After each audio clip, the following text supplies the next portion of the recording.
Fadha waa'ee harmee isaanii irraa dubbadha. Namni yeroo jalqabaa fi namticha sanitti seene ana. Ayye. Yeroo jalqabaaf itti seenee inni na darbee barrii cufatee jennaani haadha isaa jechuudha. Waamee abboo akkana namni kun nama ollaa keessa hin jiru akka nama guddaatitti akka gorsitanii isin yookaan alannaa baastan jedhee gaaffii itti dhiyeesse. Tole. Gaaffii itti dhiyeessinaani isin ajjeesuu qabna ana jedhanii akkasitti Mama Ahmed akkasi gana isiyyuu kadhachuu deebi'an. Allahu Akbar. Akkasi kadhadhee akkasi nama biraas dabaladhee akka isaan qabbanaa. Wayyo jedhu. Nu maannoosu leenca ambassaa jettaniin. Nama Waaqayyo jettaniin har'a eessa jira? Waaqayyo tumsaa fi harka irraa qabi jedhe tokkochi taa'ee jira taanii. Waaqayyo harka isaanii haa qabu jedha. Maal harka isaanii qaban? Harka isaa qabe Waaqayyo. Harka isaa qabe. Hin dagatu Waaqayyoon. Abdii Raggaasaa Waaqayyo irraa kafalettanii miti. Kan agartee Waaqayyo Yesuus, Waaqayyo Nabi Muhammad, Waaqayyo kiyyaatu waliin qabe. Jaraa miti kan waan kan raawwate. Nuti amantiidhaaf tumsinaa bara. Akka keessanitti hin ciifnu. Kanuma isin jira galatooma. Sagaleeti waan hin jedhu ummata raddaan kan tarkaanfate isumarra fuuleeffadhaa malee kiristaana irratti kiristaanaan waliin lolle qaama tokko beekadhaa ortodoksii waliin lolle oromoon waliin lolle walitti nun buustu abadan yeeyyiin sooshaal miidiyaa irraa daangaa tarkaanfatte abadan kan biraallee yoo gabba'u taate lookeeshinaan oromoon islaama bakka hin jiran jirtu waraana hunda keessa osoo hin ta'in poolisuma naannoo saniitiin qabsiifna jiran kana booda waluma qabne manidhaa wal guru. Abbaa fadhaanallee maanta na qaba. Akkasii baga nu raawwatte abbo assanti sana vijana naanni yoo isaami kan harki miidhame eenyu isa afaan kiswahili itti dubbadhaa bumuwaas itti dubbadhaa sarki miidhame fidi itti dubbatanu miyuutira jiran ustaaz miyuutira jiran eenyu mutira jiran ittiin dubbadhaa ustaaz isa afaan kiswahili. Assalamu alaikum. Wa alaikum salam wa rahmatullahi wa barakatuh. Abbabiya yoo yaa jirtu nagaa akkam yoo akkam isin nagaa nama waggaa hedduudhaaf waggaa 17 akkasiif isin guldeemaa ture. Abshir amma baay'ee deemna. Abshir Facebook illee hanga TikTok dhufnu. Wallahi isin wal arguuf baay'ee gammada. Ya. Obboleessi eenyu maqaan isaa? Maqaan isaa Abdullah jedhaniini. Abdullah. Ittiin dubbatu Abu Muaz afaan kiswahili ittiin dubbatan asitti bocu. Ini ongea na Abu Muaz ni Abdullah ametoka hapo. Akaenda Amerika. Salamu alaikum. Wa alaikum salam. Tunashukuru. Asante.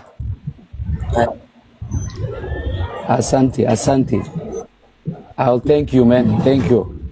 Wewe ni vijana, mtu wa dini, mtu wa imani. Asante. Usijali kumkono. Hiyo Mungu anawapea nini? Reward siku ya mwisho. Unatafuta mtu kama wewe, vijana kama wewe. Hata sauti yangu mimi kuna mgonjwa kidogo. Okomo. Sasa always thank you. Nafanya dua for you inshallah. Tunaongea kwa simu inshallah. Kwa social media sitaki kuongea mingi inshallah taala. Hata nini lugha yangu sio sahihi. Niko na haina shida, sawa kabisa, uko sawa, unaongea tu mzuri. Lazima lugha hiyo ndio Kiswahili, lugha ya taifa. So inshallah taala, asante. Na wewe na mama yako na nini ndugu yako na brother yako, sisi wote kwa dini, sio Oromo peke yake, Kikuyu, Jaluo, Somali, nini hata nini mzungu. Dini yetu ni moja, Mungu yetu ni moja, mtume wetu ni moja. For the sake of Allah. Ustadi Hayyee. xiqqoo dhaggeeffadha waa'ee harmee isaanii irraa dubbadha namni yeroo jalqabaa fi namticha sanitti seene ana Hayyee. yeroo jalqabaaf itti seenee inni na darbee barrii cufatee jennaani haadha isaa jechuudha waamee abboo akkana namni kun nama ollaa keessa hin jiru akka nama guddaatitti akka gorsitanii isin yookaan alannaa baastan jedhee gaaffii itti dhiyeesse. Tole. Gaaffii itti dhiyeessinaan isin ajjeesuu qabna ana jedhanii akkasitti Mama Ahmed. akkasi gana isiyyuu kadhachuu deebi'an. Allahu Akbar.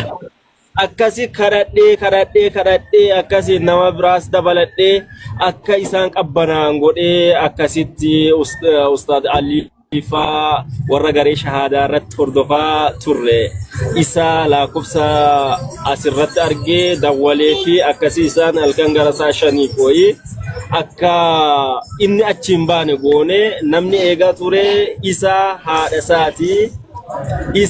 isaati dubartoota ollaa sanii kan musliima ta'an guutumaan isaanii sikuriitii godhee Aliifa barbaadan. Maashaallah. Galtoome yoo abuya. Sirra jaalatin sirra. Sirra jaalatin. Nashukuru mama yake too. May Allah give a long life. Sasa. Amin. Say hi to your mom inshallah. Sawa Ahmed. Nama kana jol wakati niko ni young generation kana kesati watu wanacheza mpira wanacheza game hivi but for the cause of deen ai japata kama mtu inshallah sio leo kesho naongea siwezi kuongea sahi so inshallah tunaongea kwa simu na tuko simu yake inshallah telefone bilbila safrada amma fasmara isintisa na rukuba khaisini vivui hoji khaisa jira malle Allah bundan deu esengala tonfana thank you mama asanti bata ama masginal isinin janna bonde isinis galatoma waan isinin jechuu barbaada ayye namkana nama taban sena warra goota ko jabaadhu leenca koo jedhaatu turan gasirra tolbaanii miliyooniini goota ija barbada goota sanyii leencaa ati goota keenya jechaa turan sanaan maal jettan ergaa qabdu warra sana warra gasirra taa'anii akka sanatti goota koo jedhaa turan.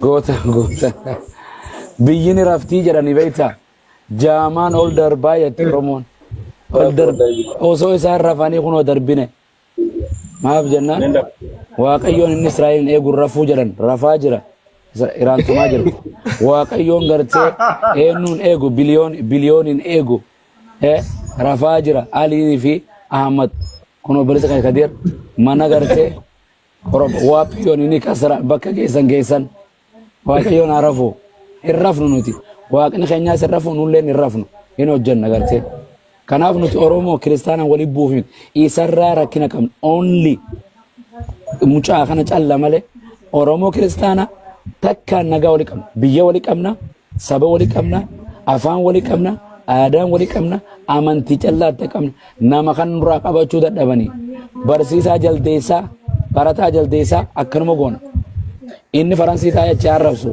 gaafa biyya dhufe irraa kafala waligalee keenyaas yoo akkana isin godhe seerarra dhiyeeffadha qabaa dhiyeeffadha waligalee amriin duulaan tokkuma ustaata tanaaniin galchina barreessaa jiru dubbadhaan isin jiru okay abde sin deebisaa abde okay ijoolleen immoo mucaa harki dhiige kana waan harkaan dhiqatu wayii harka isaa dhaqee dhiqamuu barbaada akkaawuntii abbaa caalii ammaarra galchaa fi birrii 50 qofa kan galee 50 maaliif eenyu faraaniin ustaas faraaniin galchaa gaayis Monitorinu gargara mubee nu gargaarime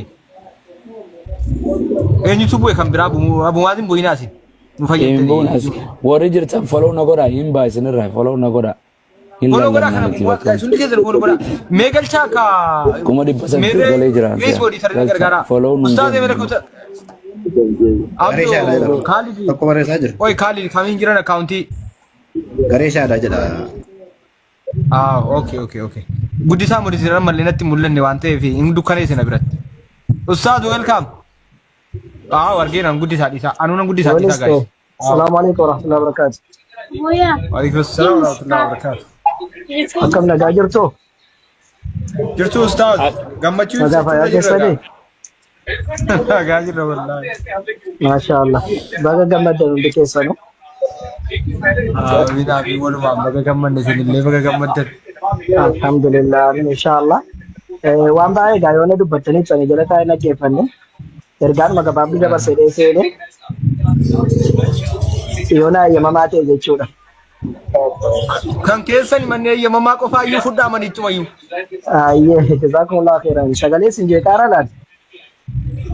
Laa bareeduma jirtan bareeduma jirtan. Ayyee ishi.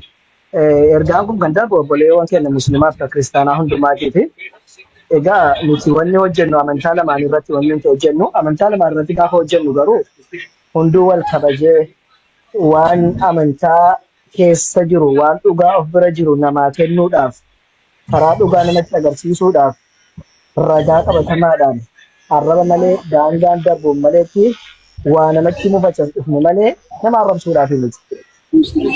Namni nama arrabsuudhaaf suusii qabu yoo jiraate goodaa keessa deemuu danda'a. Atoobistaraan hin jira, markaatoon ni jira, bakki biraallee hedduutu jira jechuudha bakki itti nama arrabsan. Asirratti garuu amantaa fakkeessanii amantaa kiristaanaa ta'e musliima fakkeessanii namoota walitti naquudhaaf silaa uummanni keenya siyaasaan wal dadhabe ammoo amantaan sensitiivii waan ta'eef inni kaan ittiin gara biyya dhalaa dhaquuf jecha inni kaan birrii argachuuf jecha dhufanii amantaa namaa nabiyyi namaa yookaan immoo waan namni itti amanu arrabsanii nuti amantaadhaaf dubbanne jechuun tasuma fafadha. Fudhatama illee hin qabu inni birattu kana sirriitti nu dhagaa.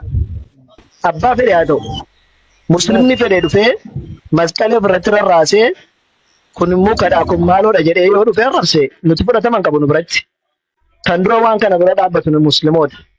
Kiristaanni dubbachuun barbaachisu.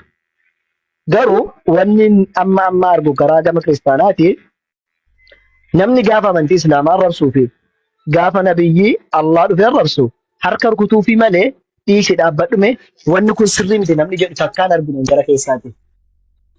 Ammoo gaafa inni rakkina inni seeratti dhiyaate hundumtuu achuma taa'ee ilaalu malee wanni waa namaa godhu tokko hin jiru. Wanni nama baasu gaafsan afaan dubbatte waan ati haasofte qofa.